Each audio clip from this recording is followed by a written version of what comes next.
Oke, dari Sumarna. Bos, oh siap siap, gas. Mau tanya, saat saya trading sesuai analisa, tapi malah market lambat banget pas entry, kadang stop loss duluan, baru harga jalan. Apakah ini permainan broker atau bagaimana? Welcome to answer your question. Jangan lupa untuk komentar di bawah supaya kita bisa jawab di video selanjutnya. Oke, kalau market mau naik, mau turun itu nggak bisa dimanipulasi sama broker sebenarnya. Harga itu dapat dari liquidity provider, jadi nggak bisa. Tetapi yang bisa dilakuin oleh broker itu entryan Anda yang dimanipulasi. Jadi contoh, ketika entry spreadnya segini, tiba-tiba segini, nah, itu ulah broker karena dilebarin. Tapi harganya tetap di situ-situ aja, oke. Nah, kemudian apalagi? Contoh nih, teman-teman udah entry profit banyak banget nih. Udah profit banyak, 4 kali lipat, 5 kali lipat dari modal, udah profit banyak. Teman-teman bakalan ngerasa kok ketika entry itu agak ada delay sedikit.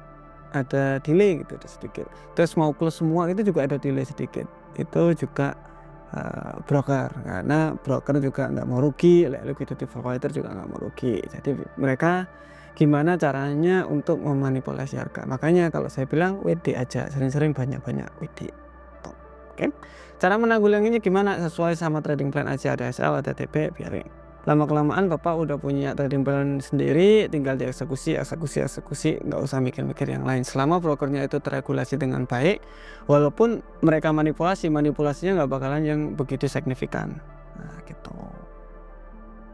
Dari unknown, sama saya trade sebulan ini tanpa pasang SL, hasilnya profit 20%, tapi drawdownnya gede, floating sering. Gimana solusi terbaik? Pakai SL tapi nggak ke hit sebelum waktunya.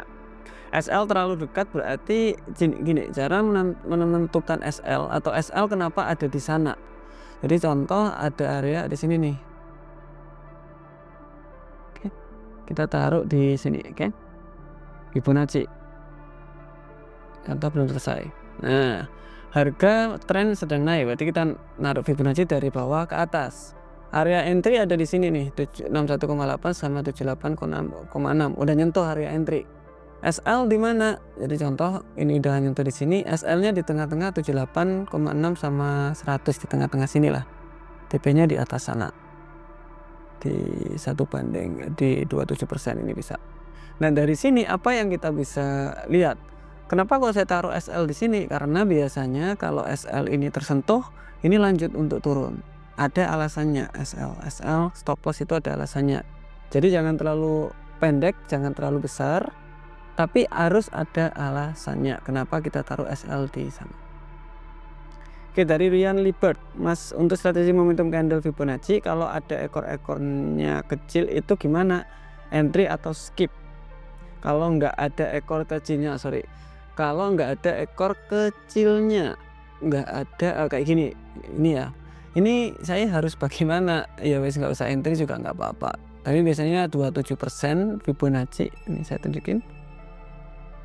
Oke, jadi dilihat. Nah, kalau nggak ada ekornya berarti kemungkinan nggak ada koreksi untuk lanjut turun. Biasanya tek langsung turun drastis. Biasanya nggak ada koreksi. Kalau teman-teman mau entry di sini nggak bisa, karena momen lagi kenceng-kencengnya, selanjutnya bakalan lanjut untuk turun. TP di 27% juga boleh. Oke, jadi gitu. Dari Brahma Jadik, bagaimana cara memprediksi time entry saat high atau low? Entry saat market volatil aja Pak, atau saat market rame. Contoh kita di Indonesia ramenya ya pagi, malam kan tidur semua orang-orang. Nah, kita harus sesuaiin pagi itu di mana nih? Kalau di US paginya jam berapa? Nah, gitu. Nah, kita udah jabarin ini namanya session. Ada namanya Asia,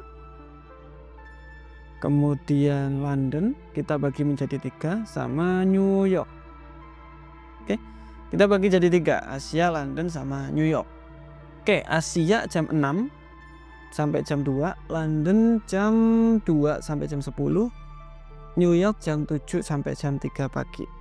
Nah, setelah jam 3, biasanya jam 3 sampai jam 4 atau jam 4 sampai jam 5, ini broker tutup. Nah, ya waktu-waktu jam-jam seperti ini, Asia di sini pair apa aja? Berarti pair USD JPY. Nah, London di sini berarti euro, euro USD. New York di sini bisa di XAU juga boleh, ada USD. Ini semua sudah kita bahas di sebelah sini. Oke, sedikit fakta. Kenapa di akun live sering loss padahal di demo bisa profit? Apakah akumulasi loss karena waktu? Karena kalau di demo Bapak nggak ada psikologinya. Jadi harus tinggal pencet, jadi ngawur aja juga bisa. Apakah ada orang yang demo loss? Banyak. Demo loss itu banyak. Oke, karena ya kayak gini, ngawur juga. Jadi kalau saran saya untuk awal belajar dulu mekanismenya, kemudian demo untuk pencet-pencetnya. Oke. Kemudian belajar latihan analisa. Nah, setelah kayak gitu barulah mulai menggunakan modal kecil aja dicoba. Dari Gus Cuy, Mas Tama bahas liquidity. Sebenarnya simple, liquidity di sini di mana orang banyak order. Area manakah banyak orang order, yaitu liquidity. Ya, bedanya sama support dan resisten podo wae. Namanya lebih fancy aja, lebih bagus. Nanti diganti juga bisa kalau mau. Kalau pengen diganti lebih menarik lagi untuk jualan kursus lagi mungkin monggo. Yang penting itu hampir sama. Karena ya sama, area yang sering banget orang jual atau beli. Area mana ya? Area support resisten. Cek video-video kita tentang support dan resisten di sana. Itu dari saya, see you next video. Bye bye.